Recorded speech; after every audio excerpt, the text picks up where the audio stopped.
השליטה הביטחונית המתמשכת שלנו ברצועה. অবশেষে মুসলিম দেশগুলোর চাপের মুখে ক্ষমা চাইতে বাধ্য হলেন ইসরায়েলের প্রধানমন্ত্রী বেনিয়ামিন নেতানিয়াহু। সাম্প্রতিক কাতারের রাজধানী দোহায় ক্ষেপণাস্ত্র হামলায় দেশটির এক নাগরিক নিহত হওয়ার ঘটনায় আনুষ্ঠানিকভাবে ক্ষমা চেয়েছেন তিনি। তবে তাতেও পার পাচ্ছেন না নেতানিয়াহু, কারণ এই ঘটনায় বিশাল অঙ্কের ক্ষতিপূরণ দাবি করেছে কাতার।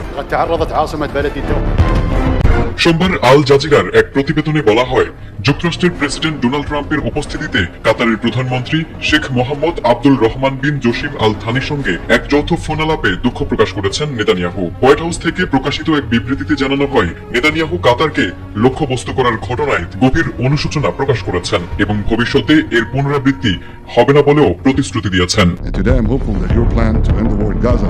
জানা গেছে, হামলায় ইসরায়েলের টার্গেটে থাকা ফিলিস্তিনি প্রতিরোধী বাহিনীর নেতারা অক্ষত থাকলেও কাতারের নাগরিক নিহত হওয়ায় জনমনে তীব্র ক্ষোভ তৈরি হয়। একাধিক জাতিসংঘের মধ্যপ্রাচ্য বিষয়ক প্রতিনিধি কাতারের পাশে দাঁড়িয়ে ঘটনাটিকে ভয়াবহ এবং অগ্রহণযোগ্য বলে আখ্যা দেন।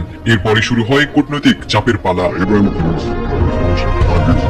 এদিকে নেতানিয়াহুর ক্ষমা প্রার্থনার বিষয়টি কাতারের পররাষ্ট্র মন্ত্রণালয়ও নিশ্চিত করেছে। তাদের ভাষ্য অনুযায়ী ইসরায়েলের প্রধানমন্ত্রী হামলার জন্য আনুষ্ঠানিকভাবে ক্ষমা চেয়েছেন এবং কাতারের ভূখণ্ডকে আর কখনো আক্রমণের লক্ষ্যবস্তু করা হবে না বলেও প্রতিশ্রুতি দিয়েছেন। বিশ্লেষকদের অনেকেই মনে করছেন, কাতারের কূটনৈতিক তৎপরতা এবং আন্তর্জাতিক মহলের চাপের কাছে হার মানতে বাধ্য হয়েছেন বেনিয়ামিন নেতানিয়াহু। কূটনৈতিক মহলে আলোচনা চলছে, তবে কি মধ্যপ্রাচ্যে আগ্রাসী নীতি থেকে এক ধাপ পিছু হাঁটলো ইসরায়েল, নাকি এটিও সময় ক্ষেপণের কৌশল মাত্র? তারেক আজিজ,